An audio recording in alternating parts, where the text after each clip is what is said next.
ابھی next question ہے، ہمارے معاشرے میں عوام الناس کی اکثریت یہ سوال پوچھتی ہے کہ عام غسل اور غسل جنابت میں کیا فرق ہے؟ مزید یہ کہ اگر ہم غسل کو سنت کے مطابق ادا کریں تو کیا ڈائریکٹ نماز پڑھ سکتے ہیں یا پھر نماز پڑھنے کے لیے الگ سے وضو کرنا پڑے گا؟ دیکھیں یہ بڑا کریٹیکل سوال ہے، یہ اکثر لوگ کرتے ہیں. میں نے وضو، غسل، تیمم، استنجا، حیض و نفاس کے مسائل، اس پہ 42 مسئلہ ڈیٹیل ریکارڈ کروایا تھا آلموسٹ 7 سال پہلے. اس میں میں نے بتایا تھا سورۃ المائدہ میں سٹارٹ کے اندر ہی وضو کا طریقہ آیا ہے کہ چہرے کو دھویا جائے، اس کے بعد دونوں ہاتھ کونیوں تک، پھر سر کا مسا اور پاؤں کو دھویا جائے. بل یہ پاؤں کے مسے والا اختلاف بھی ہے اپنی جگہ. المصنف ابن ابی شیبہ میں موجود ہے کہ اکرمہ جو تابعی تھے ابن عباس کے شاگرد، وہ پاؤں پہ مسا بھی کر لیتے تھے. اس کو زیادہ جھگڑا نہیں بنانا چاہیے. تو یہ وضو کا طریقہ قرآن کے اندر ہے، بخاری مسلم میں درجنوں احادیث ہیں، بلکہ مسلم شریف کے اندر تو 1000 سے زیادہ احادیث ہیں وضو، غسل، نماز اور طہارت کے مسائل کے اوپر، 1000 سے زیادہ. لیکن یہ آپ کو کہتے ہیں جی وہ وضو کا طریقہ تو امام حنیفہ نے بتایا ہے، تو احادیث کے اندر موجود ہے. تو آپ بخاری مسلم دونوں میں حدیث موجود ہے کہ نبی علیہ السلام غسل کیسے کرتے تھے. امہات المومنین نے روایت کی ہے کہ نبی علیہ السلام جب بھی غسل جنابت کرتے تھے تو آپ علیہ السلام غسل کرنے سے پہلے استنجا کیا کرتے تھے. اس کے بعد آپ علیہ السلام زمین پہ ہاتھ مار کے مٹی لیتے تھے. اس زمانے میں ظاہر صابن تو نہیں ہوتا تھا، اور مٹی اس جگہ پہ ملتے تھے جہاں پہ مری وغیرہ لگی ہوتی تھی تاکہ اس کو صاف کر دیں. ظاہر وہ سمپل پانی سے تو صاف نہیں ہوگی.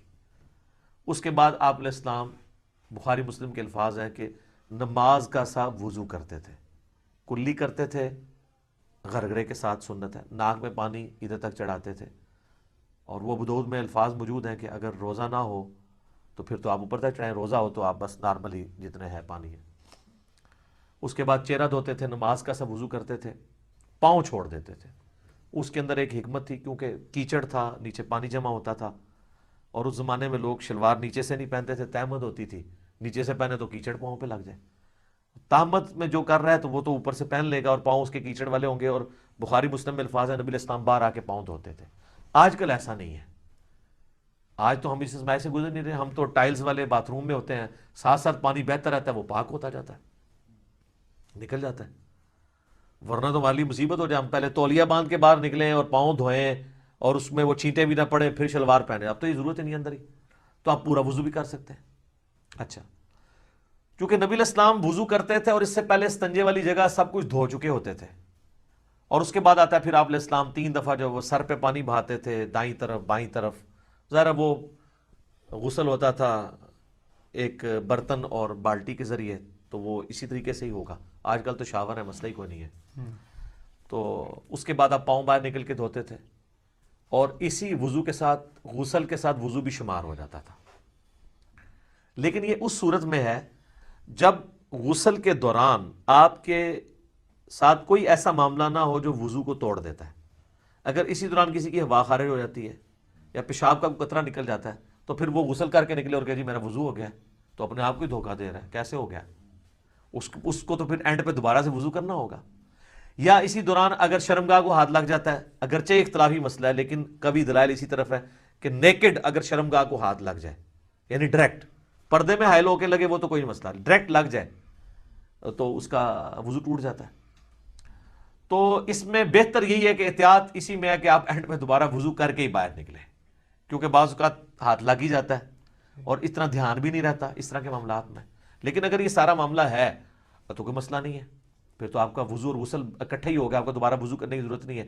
مثلا آپ کو تالاب میں کوئی پھینک دے، دھکا بھی دے دے اور غوطہ بھی آ جائے تو ساتھ ہی سارا غسل اترے. سب سے آسان جو غسل ہے نا تالاب میں، 1 منٹ بھی نہیں چاہیے تالاب کا غسل کرنے کے لیے، آپ کو سیکنڈز میں غسل ہوتا ہے، کوئی پورا جسم دھل جاتا ہے. ٹھیک ہے. اچھا، اگلے زمانوں میں لوگ کپڑوں سمیت غسل کیا کرتے تھے، یعنی ایک لنگوٹا باندھ کے، پورا نہیں، جب کبھی اوپن جگہ پہ نہانا ہوتا تھا. آج کل بھی ایسے ہی ہوتا ہے. تو لیکن آج کل چونکہ باتھ روم ہے تو ہمیں ضرورت نہیں ہے. باقی دریا ایریا میں ابھی بھی آپ دیکھیں جوڑوں کے جو گیسٹ ہیں وہ لنگوٹا باندھ کے کر رہے ہوتے ہیں، وہ تو نیچے وہ باندھنا پڑتا ہے، ادروائز تو پھر ظاہر ہے وہ شرم و حیا والا ایشو ہو جاتا ہے. تو پھر اگر ایسی صورتحال ہوگی تو اگر کوئی وضو کے توڑنے والی چیز نہیں ہوئی تو آپ غسل کے بعد آپ کا وضو شمار ہو جائے گا، غسل جنابت ہو جائے گا. کئی شادی شدہ لوگ ہیں ان کو بالکل غسل کا طریقہ نہیں پتا، ٹھیک ہے، اور ان کو بالکل پتہ ہی نہیں. باقی رہا عام غسل بھی سنت کے مطابق ہی کرنا چاہیے. عام غسل ویسے کون سا ہوتا ہے؟ وہ تاری لانا ہے جڑا گرمی دور کرنا ہے، وہ غسل تو نہیں ہوتا، وہ تو خالی تاری لگانا ہے. ہر غسل سنت کے مطابق ہی آپ نے کرنا ہوگا. اگر عام غسل سے مراد آپ نے صحیح بخاری مسلم میں حدیث ہے کہ جمعے کا غسل کیا جائے، اور مسلم میں الفاظ ہے کہ ہفتے میں ایک دن غسل کیا جائے، تو وہ سنت کے مطابق ہی کرنا ہوگا. یا عید کے اوپر غسل کرنا سنت ہے تو سنت کے مطابق ہی کرنا ہوگا، ٹھیک ہے. اسی طریقے سے میت کو غسل دینے کے بعد جب جسم پہ چھینٹے پڑ جاتے ہیں اور پھر آپ نے غسل کرنا ہے تو سنت کے مطابق کریں، یا اتنا حصہ بھی دھو لیں تو وہ بھی کافی ہے. وہ غسل والا حکم منسوخ ہو چکا ہے، اتنا حصہ بھی دھو لیا جائے کافی ہے. تو غسل جب بھی کریں سنت کے مطابق ہی کریں تاکہ آپ کی عادت نہ ٹوٹے. بل عام غسل آپ جس بھی طریقے سے کر لیں گے ظاہر ہے اس میں تو پھر کوئی ایسا ایشو نہیں ہے. آپ جب کر کے ازائے وضو پہ جب پانی بہہ جائے گا تو خود بخود آپ کا وضو ہو جائے گا، بشرطے کہ اس دوران کوئی وضو توڑنے والی چیزیں نہ ہوں. اسلامی بہنوں کے لیے میں عرض کر دوں کہ ان کے غسل میں فرق ہے. صحیح مسلم کے اندر موجود ہے کہ اما عائشہ کہتی ہیں کہ نبی علیہ السلام جو حالت حیض میں غسل ہے نا، اس میں ہمیں حکم دیتے تھے کہ ہم بالوں کا جوڑا بھی پورا کھول کے نا، جو بنائی ہوتی تھی آپ نے چٹیا، اس کو کھول کے غسل کریں. لیکن جو عام غسل ہے غسل جنابت، اس میں آپ کہتے تھے بس اوپر سے پانی بہا لو تو کافی ہے، کیونکہ عورت کے لیے تو تردد ہے، اس کی تو کئی بالٹیاں سر پہ ہی لگ جائیں گی. اس زمانے میں تو پانی بھر کے لانا بھی ایشو ہوتا تھا. آج کل والا صاحب تو نہیں ہے، اٹیچ بات ہے اور اوپر جو ہے وہ آپ کا شاور چل رہا ہے. تو اسی والے سے وہ سیدہ عائشہ کے پاس کچھ تابعین آئے بھی تھے، وہ مانتے ہی نہیں تھے کہ جی آدھی بالٹی سے کیسے غسل ہو سکتا ہے. تو عائشہ ان کے سامنے آدھی بالٹی لے کے گئی، پردے میں موٹے کپڑے میں، اس وقت ظاہر ہے اٹیچ بات کپڑے والے ہی ہوتے تھے. ٹوائلٹس گھروں میں نہیں ہوتے تھے، گھروں کی چھت پہ ہوتے تھے یا باہر زمین میں، لیکن باتھ روم تو گھر کے اندر ہوتے تھے کیونکہ اس میں بدبو والا نہیں، پانی بہ جاتا ہے. وہ کہتے ہیں جی سیدہ عائشہ نے غسل کر کے دکھایا، بخاری مسلم میں آتا ہے. تو میں نے اس کو بھی جواب دیا تھا، وہ انہوں نے ان کے سامنے نہیں کیا، ان کا وہم نکالا ہے کہ دیکھو اندر ٹوٹی بھی کوئی نہیں ہے، میں یہ پانی لے کے جا رہی ہوں، اسی سے غسل کر کے نکلوں گی. تو وہ ان کا وہم نکالنے کے لیے تھا.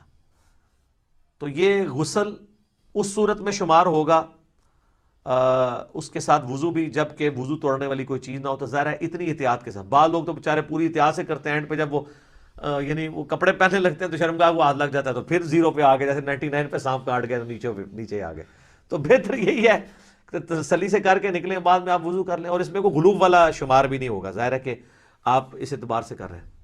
اچھا یاد رکھیے گا، ایک مجھے ضمناً آیا، لوگ پوچھتے بھی رہتے ہیں غسل کن چیزوں سے ٹوٹتا ہے.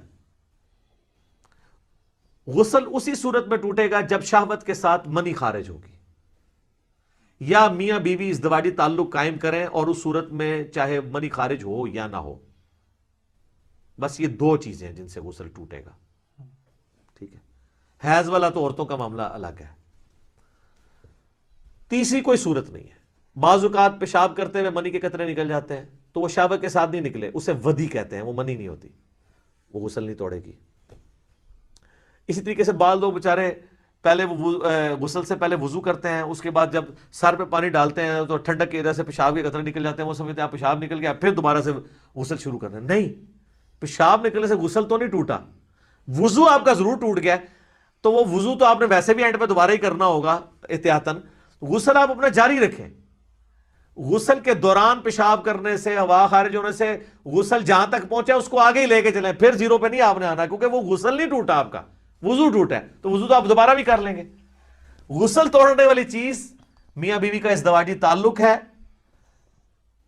خواہ اس میں منی ہو یا نہ ہو، اور یعنی نائٹ فال، یعنی منی کا شہوت کے ساتھ نکلنا، وہ نائٹ فال کے ذریعے ہو یا کسی اور غلط طریقے سے ہو، یعنی میں کوڈ ورڈز میں بات کر رہا ہوں، تو وہ غسل کو فرض کر دے گی. باقی اور کوئی چیز جو ہے نا وہ غسل کو فرض نہیں کرتی. تو یہ ایسے مسائل ہیں جو لوگ عموماً پوچھتے رہتے ہیں. تو آسان ہی معاملہ جی، آپ دین سیکھیں، دین میں آسانی ہے.